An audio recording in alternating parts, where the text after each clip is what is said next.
संतांची आवड वयांपर्यंत बदलत नाही, देवाची आवड बदलत नाही. प्रभू रामचंद्राच्या अवतारामध्ये प्रभू रामचंद्राने ज्यावेळेस लंकेवरती स्वारी केली, त्या स्वारीमध्ये ज्यांचं ज्यांचं सहकार्य लाभलं ती वानर सेना, नळ निळ जांबवंत आणि वानर सेना होता. पण त्याच्यामध्ये त्यांना काय आता प्रचार करण्याकरता काहीतरी द्यावं लागतं. पण हे लढण्याकरता यांना किती पाकिट होतं, तर यांना एवढं काय पॅकेज होतं का? नव्हतं. ऊन वारा पाऊस याची तामानं बाळगता, भुकेनं कधी पालं खाऊन जगली वानर, तर कधी फळं खाऊन जगली, कधी सुकलेली फळं खाल्ली. अशी अवस्थेमध्ये ते जगले. त्यांनी युद्ध केलं आणि त्या सीता मातेला त्या असुरणाऱ्या लंकेतून सोडवून आणलं. लंका जिंकली आणि बिभीषणाला दिली. आता जिंकलेली लंका बिभीषणाला दिली, कारण ठरला होता. ठरलेल्या कराराप्रमाणे देव माघारी येताना ही वानर सेना ही मंडळी सर्व अयोध्येमध्ये आल्यानंतर जसं विजय उत्सव केला, त्या विजय उत्सवामध्ये प्रभू रामचंद्राने सुद्धा काला केला बरोबर सर. त्या काळामध्ये यज्ञादी कर्म केली आणि यज्ञादी कर्म करून काल्याचा प्रारंभ केला. काल्याचा प्रारंभ म्हणजे काय? जीव शिवयज्ञ, म्हणजे जीव रूपी लाही. दही हे परब्रह्म तत्व आहे. परब्रह्म तत्वामध्ये जीव रूपी लाही एकदा भाजलेली त्याच्यामध्ये टाकली, परमार्थाच्या तव्यावरती भाजलेली लाही. एकदा पुन्हा त्याला जन्म मरण नाही. जीव आणि शिव एक झाला काला. प्रभू रामचंद्रांनी विजय उत्सव झाल्यानंतर म्हणजे त्या कार्यामध्ये बक्षीस वितरणाचाही कार्यक्रम ठेवला. मग कोणाला भरजरी शाली दिल्या, म्हणजे जसं की आपल्याला उपरणी दिली जातात, कोणाला शाली दिल्या जातात, कडक टोप्या दिल्या जातात, तसं वानरांची सुद्धा व्यवस्था मोठी केली. कोणाला उपरणी दिली, करवती काठी दिली, कोणाला झरीची दिली. पण आता ती बोलून चालून माकड त्याने ते बघितलं, त्याच्यामध्ये काही राम दिसत नव्हता. म्हणून ते म्हणजे ज्याच्यामध्ये नाही राम त्याचा आपल्यापाशी नाही. त्यांनी ती फाडाफाडी चालू केली कापडाची. अहो त्यांनी कापड फाडली. यात नवल काय 1000-2000 मीटरची म्हणा. पण त्या माझ्या मारुतरायाने तर नवरत्नांचा हार भोगात यायला घ्यावं. कशा करता? त्याच्यात राम नाही ना. म्हणले त्याचं काय माझ्यापाशी काम नाही. प्रभू रामचंद्राला दया आली का? यांना ज्ञान नाही ते असणाऱ्या अलंकाराचं, कपड्याचं ज्ञान नाही. नसू दे मध्ये, पण माझी आवड आहे यांना एकदा भरजरी वस्त्रामध्ये गर्भवती काठी उपरण्यामध्येच बघील, अशी देवाची आवड. कडक टोपी घातलेलंच बघील, इस्त्री करून खप्पे घातलेलेच बघील, अशी त्याची एक इच्छा होती कोणाच्या देवाची. सुमंत प्रधानाने त्यांनी बसल्यानंतर ठरवलं, म्हणले आता यांच्याकरता भोजनाची तरी व्यवस्था करू. कपड्याचं नाही कळलं पण ना कळू दे म्हणले, त्यांच्याकरता भोजनाची व्यवस्था करू. काय भोजनाची व्यवस्था करायची? तर लाडू मध्ये 5 प्रकार, दही दूध तूप लोणी याच्यापासून जे जे पदार्थ होतात ते म्हणजे पंचपक्वानाचं 56 भोगाचं ताट तयार केलं आणि आमंत्रित केलंय वानर सेनेला. वानर सेनेला आमंत्रित केल्यानंतर वानर सेना आली खरी, बसली खरी मांडपामध्ये, पण ती माकडे शिवती. कुणी कुणाकडे बसावं त्याचा काय वेळ बसला नव्हता. एका ताटात दोघं बसली.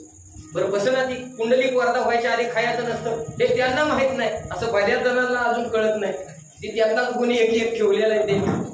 आणि मग त्यांनी प्रभू रामचंद्राला सांगितलं त्या सुमंत प्रधानजींनी, म्हणजे संकल्प सोडण्याकरता या. काही गडबड सुरू आहे म्हणजे, वाढप्यांना वाढू सुद्धा देत नाही. संकल्प सोडा आणि मग कुंडलिक वरदा उद्या बसू दे म्हणजे. पण तोपर्यंत एका वानरानं दह्यामध्ये 2 बोटं बुडवली, तोंडात चाकली नाही ती तात्या, पुढच्याच्या तोंडाला लावली. तो म्हणला तू माकड आहे मी कोण आहे? तर एका महाराजांना लय विश्लेषण बाहेर केलं, पण ते मी इथं सांगत नाही. त्यानं त्याचं पाहिलं की ते माकड ते नाही आज बुडवलं, त्याच्या गालाला पुसलं. मग ह्या दोघांची क्रिया हजारो माकडांनी केली. दह्याच्या वाटीचा मेळ नाही, तुपाच्या आवजेवणाचं सुद्धा नियोजन लागतं, काढावं लागतं. कैलास महाराज, मी आणि आमच्यामध्ये काय बीड परभणी भागातली काय होती, ते आम्ही 5-6 जण एकदा पुण्यामध्ये जेवायला गेलो.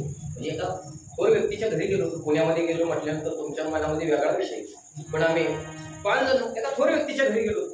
त्यांनी जेवणामध्ये 5 भाज्या दिल्या होत्या आणि मध्ये गुलाब पाणी दिलं होतं. लाकडाचा भुसा टाकला होता, गरम पाणी होतं त्यात आणि वर गुलाबाच्या पाकळ्या होत्या. आमच्यातल्या एका पठ्यानं आधी ते पिऊन घेतलं. हे म्हणले हे कसं काय? तो म्हणला बहुतेक हे काहीतरी नवीनच आयटम दिसतोय मला. म्हणजे याचं ज्ञान लागतं कशाचं, ते कशा करता असतं कॉन्टॅक्ट भाजीचं तुटावं म्हणून का नाही मला. पण त्याचं ज्ञान कमी असल्या कारणानं याने याच्या अंगाला लाव, त्याने त्याच्या अंगाला लाव. खाण्याचा तपास नाही, पण पंचपक्वानाची नासधूस करून टाकली. तर मोठी माणसं दयाळू अंतकरणाची असतात. प्रभू रामचंद्राने पाहिल्यानंतर दयाळू अंतकरणाने प्रभू रामचंद्र म्हणतात, कपडा दिला त्याचं ज्ञान नाही, भोजन दिलं त्याचं ज्ञान नाही, पण तुमची चूक नाही, कारण ते ज्ञान तुमच्याकडे नसल्या कारणानं. पण माझी इच्छा आहे, माझी सर्वस्वी मनापासून आवड आहे, एक वेळ तुम्हाला पोट भरून जीव घालायची.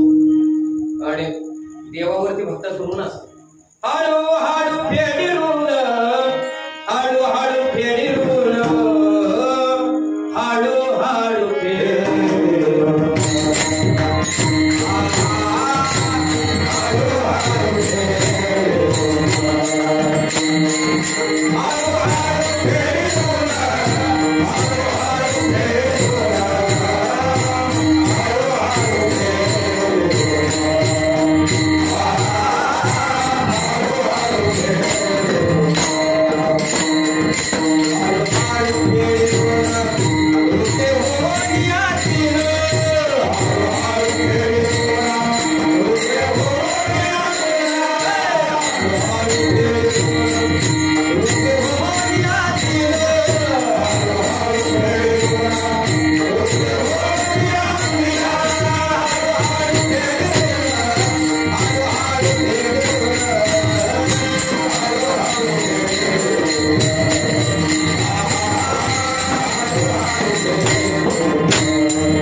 घोड्यांचं जे ऋण आहे, गायीचं जे ऋण आहे, गायीचं ऋण, घोड्याचं ऋण आणि असणाऱ्या वानर सेनेचं ऋण फेडण्याकरता द्वापार युगामध्ये भगवान परमात्म्याने श्रीकृष्ण अवतारामध्ये गायीची सेवा करून गायीचं ऋण फेडलं.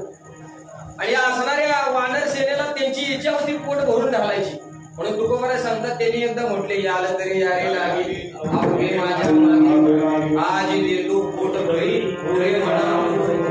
त्यानं विचारलं होतं देवाला, पोट भरून देतो एवढा तू मोठा आहे का? त्यांनी सांगितलं तुमचं ऋण आहे बेटे हो म्हणून देतोय. आता तुमच्या वागण्यावरती नाही, तुम्ही त्या काळामध्ये माझं काय घेतलं नाही पण ते ऋण माझ्याकडे आहे. हळूहळू फेडी ऋण रुपे होऊन यादी, रूप घेतो आणि ऋण फेडतो. जसं बँकेचं कर्ज आपण हळूहळू भरतो तसा देव आपल्या भक्ताचं ऋण फेडण्याचा प्रयत्न करतो. जशी चाल हळूहळू आहे तसं प्रमाणे हळूहळूच आहे बरं, हळूहळू देव कार्य करतो. बर, पण त्यामध्ये सुद्धा भगवान परमात्म्याने ज्यावेळेस दही दूध तूप लोण्याची व्यवस्था केली होती गवळ्यांच्या पोराकरता, गवळ्याची ताक पिरी पुरी चांगली, पण ती काय काय नुसती ताकच प्यायची आणि दोन्ही खायच्या वेळेला म्हणायचे बास बास बास. पण देवाची आवड यांना एकदा तरी दही दूध तूप लोणी, म्हणून त्याच्या करता कलियुगामध्ये पंक्ती आहे. पण त्याच्यामध्ये दुसरी एक आवड देवाची निर्माण होती, जी कापड फाडली होती कृतयुगामध्ये. त्या कापडाची एक इच्छा राहिली होती, म्हणून आता जे वस्त्रदान होतात ना रोजच्या रोज, कुठे पुण्य स्मरण असलं, कुठं नाम सप्ताह असला तर हे जे नाम साधने झाल्यानंतर जो त्यांचा सत्कार समारंभ केला जातो त्याच्यामध्ये काही उपरणी दिली जातात, काही धनदान दिलं जातं, काही द्रव्यदान. ही आवड आताच्या लोकांची नाही, ती आवड जगाच्या मायबापाची आहे आणि त्या आवडीची पूर्तता करणं हे त्याची कर्तव्यता आहे. दही दूध तूप लोण्याचं जे जे पदार्थ आहेत ते पदार्थ वारकऱ्याच्या आहे. कशा करता? ही देवाने त्या काळात राहिलेली आवड परिपूर्ण करण्याकरता. ही देवाची आवड आहे. संतांनी पंचपक्वानाचं ताट खावं ही देवाची आवड आहे. बरं, याच्यापेक्षा दुसरी आवड, संत महात्म्यांच्या घरी देवाला राहण्याला आवडतं. का आवडतं? मग त्यांनी प्रमाण दिलं, कारण देवालाच ते आवडतं. आवडे देवाची तो ऐका प्रकार नामाचा उच्चार रात्र दिवस. भक्ताच्या घरी कोणत्या गोष्टीची जरी कमतरता असली सांसारिक जीवामध्ये, बघितलं तुम्ही माझ्या तुकोबाराचं घर, पाहुणे घराचे आधी आले ऋषिकेशी काय करू उपचार, काय करू उपचार. परिस्थिती पाहिली तर घर मोडकाय, फाटकाय, तुटकाय, मोडक्या खाटात. आणि मग अशा असणाऱ्या व्यवस्थेमध्ये तुकोबारा म्हणतात देव कसा येईल. नाथ महाराज सोडले तर अनेक संत महात्म्यांची परिस्थिती बेताचीच आहे, पण जे धनवंताच्या घरी नाही, जे राजवाड्यामध्ये नाही, ते माझ्या वारकऱ्यांच्या घरी आहे. त्याची आवड देवाला